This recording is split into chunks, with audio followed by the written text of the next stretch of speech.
Dari Piala Jenderal Sudirman Grup A, pemirsa, Persija Jakarta menundukkan Persipasi Bandung Raya 2-0.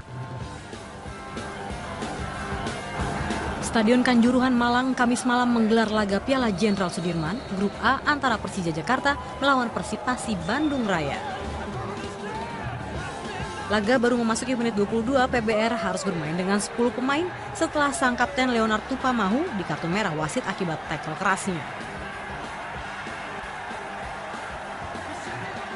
Unggul jumlah pemain, Persija akhirnya memecah kebuntuan di penghujung babak pertama berkat gol striker asing Pacho Kenmone.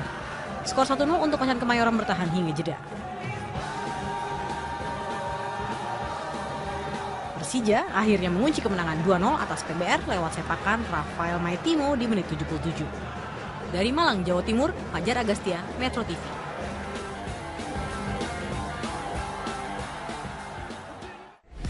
PSM Makassar siap tempur di laga perdana Piala Jenderal Sudirman melawan Mitra Kukar, sekaligus ingin membalas dendam setelah disingkirkan di Piala Presiden lalu. Jumat pagi, PSM Makassar melakukan uji coba lapangan Stadion Kapten Dipta Gianyar Bali jelang laga perdana melawan Mitra Kukar hari Sabtu ini. Pelatih PSM, Lestiadi, mengatakan timnya hanya melakukan happy game untuk membangkitkan semangat para pemain. Secara fisik dan strategi, Lestiadi mengaku para pemain sudah siap tanding. Beberapa pemain diakuinya masih dalam masa penyembuhan cedera, namun hal tersebut dipastikan tidak akan mempengaruhi permainan timnya nanti. Di Piala Jenderal Sudirman, PSM merekrut 3 pemain asing untuk menambah kekuatannya, yakni Silvio Escobar, Patrice Zeko, dan Banaken Basoken.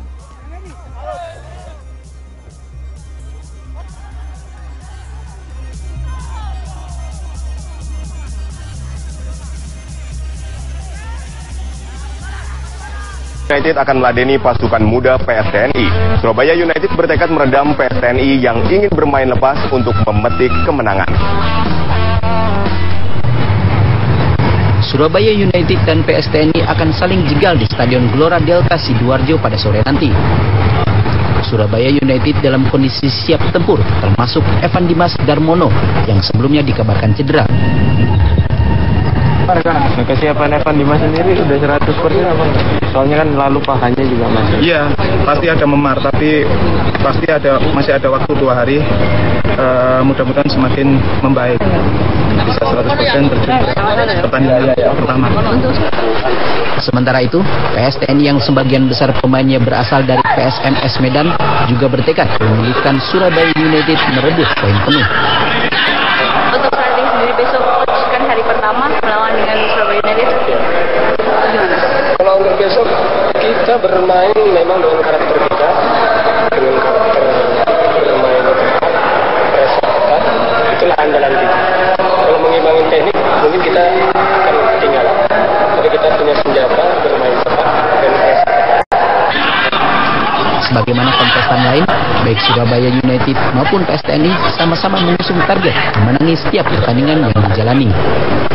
Dari Surabaya, Jawa Timur, Sandi Irwanto, TV One mengabarkan. Tim yang diunggulkan menang justru datang dalam kondisi yang sedikit pincang.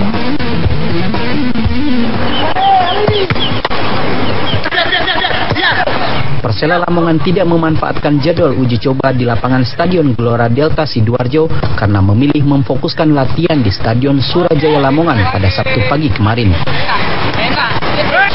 Menghadapi tim besar sekelas Persib Bandung pada malam nanti, Lasta Joko Tingkir telah mematangkan sejumlah persiapan, mulai dari mengantisipasi permainan cepat Persib Bandung, memperkokoh lini belakang hingga menajamkan penyelesaian akhir. Di samping itu, Persela juga telah menyiapkan amunisi baru mereka, yakni striker tim nasional Libanon, Mahmud El Ali, gelandang asal Korea Selatan Kim Dong Cha, dan pemain tengah asal Belanda Christian Adelmun. Ketiganya diharapkan mampu memberikan kejutan untuk Persib Bandung, walau Kim Dong Cha kemungkinan besar akan menghangatkan bangku cadangan terlebih dahulu, lantaran harus memberikan tempat utama kepada pemain U21. Namun demikian, Persela optimis menatap Persib Bandung. Semua pemain sudah disiapkan, segala macam materi sudah disiapkan. Kondisi tahu sendiri lagi fresh, kita disimulasikan seperti itu supaya biar fresh secara untuk besok. Lebih banyak konsen akhir, banyak antisipasi bola antisipasi bola kecepatan Persib sudah kita tadi semua, tinggal besok mohon doa masyarakat Lamongan semoga bisa hasil maksimal. Sementara itu di kubu Persib Bandung, armada Jajang Nurjaman mematangkan persiapan akhir di Stadion Gelora Delta Sidoarjo. Namun pada kesempatan ini, beberapa pemain Persib seperti gelandang serang M. Ridwan dan gelandang tengah Makan Konate tidak terlihat. Menghadapi Persela Lamongan, Persib tidak akan diperkuat pemain sayap Sulhan Zamrun yang masih berkutat dengan cedera. Meski dalam kondisi sedikit pincang, Jajang Nurjaman yakin pasukannya mampu mengatasi Persela. Sekaligus uji coba lapangan, tapi lapangan tidak masalah, lapangan cukup bagus.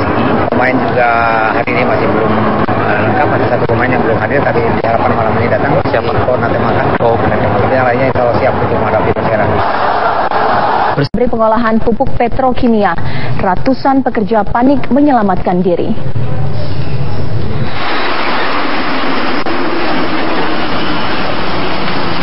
Kepulan asap hitam dan kobaran api membumbung ke udara saat kebakaran hebat membakar pabrik penyimpanan pupuk PT Petrokimia Gresik, Jawa Timur.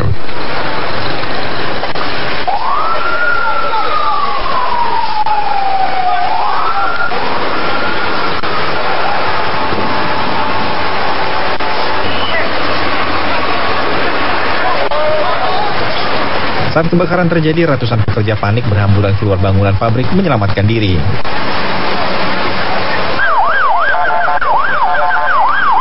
Kuatnya tiupan angin membuat api semakin membesar dan membakar konveyor atau ban berjalan pemindah barang sepanjang 5 meter. Diduga kebakaran akibat gesekan di bagian konveyor hingga menimbulkan gesekan panas. Tidak ada korban jiwa dalam peristiwa ini.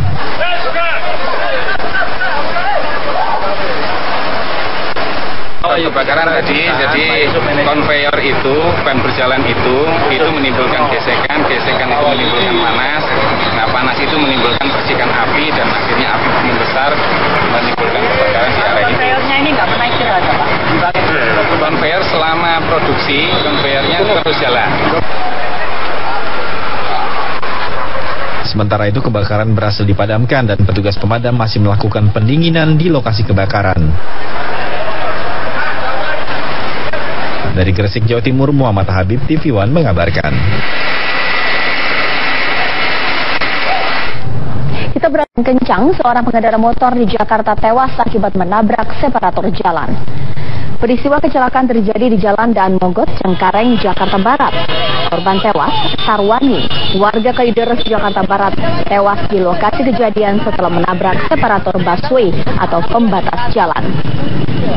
Diduga korban tak mampu menguasai laju kendaraan setelah dipacu kencang dan menabrak separator. Sementara rekan korban yang diboncengi luka-luka dan dilarikan ke rumah sakit.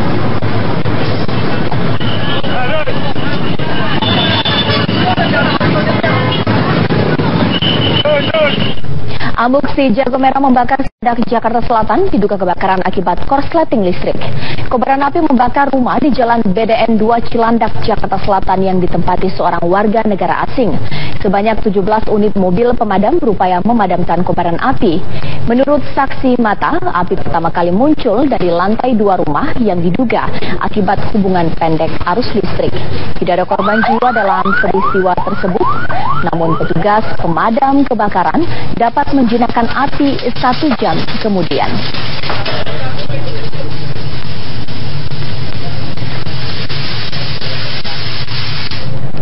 Kita ke kabar lain, pemirsa. Atau tawon menyerang sebuah rumah mewah di Kelapa Gading, Jakarta Utara. Petugas pemadam yang berupaya mengusir serangga itu mengalami memar akibat terkena sengatan.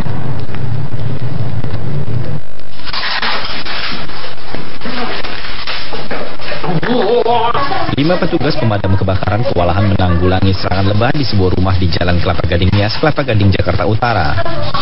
Selama 4 jam lamanya, petugas yang dilengkapi baju khusus pemadam ini berusaha mengevakuasi sarang lebah berdiameter 60 cm yang berada di lantai 3 rumah. 3 petugas mengalami memar terkena sengatan lebah. Warga sekitar sudah 5 bulan merasa terganggu dengan banyaknya sarang lebah di lingkungan mereka. Banyak warga menjadi korban sengatan serangga itu. Kesulitannya tawon terlalu banyak, rumahnya melebar, posisinya sempit, posisi buat dirinya sempit, udah terlalu banyak awalnya jadi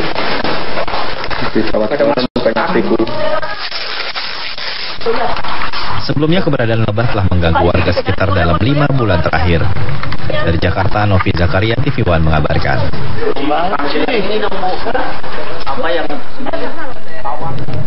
Grogol, Jakarta Barat digerebek polisi. Rumah yang setiap harinya berkedok sebagai usaha wartel tersebut memproduksi narkotika jenis sabu.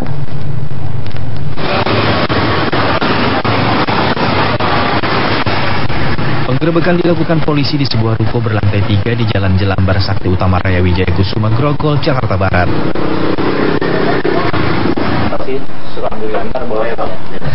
Di rumah ini polisi menangkap 2 pelaku dan menyita bahan baku dan perlengkapan pembuatan sabu. Menariknya, untuk mengelabui warga, pelaku menyamarkan dengan membuka usaha warnet. Diduga otak pelaku dikendalikan seseorang dari dalam lapas. Dari Jakarta, Ong Suhirman, TV One mengabarkan. Sebuah mobil listrik hingga roboh di Jalan Pramuka, Jakarta Pusat. Akibat kecelakaan tersebut, lalu lintas dari arah Salemba menuju Pramuka macet parah.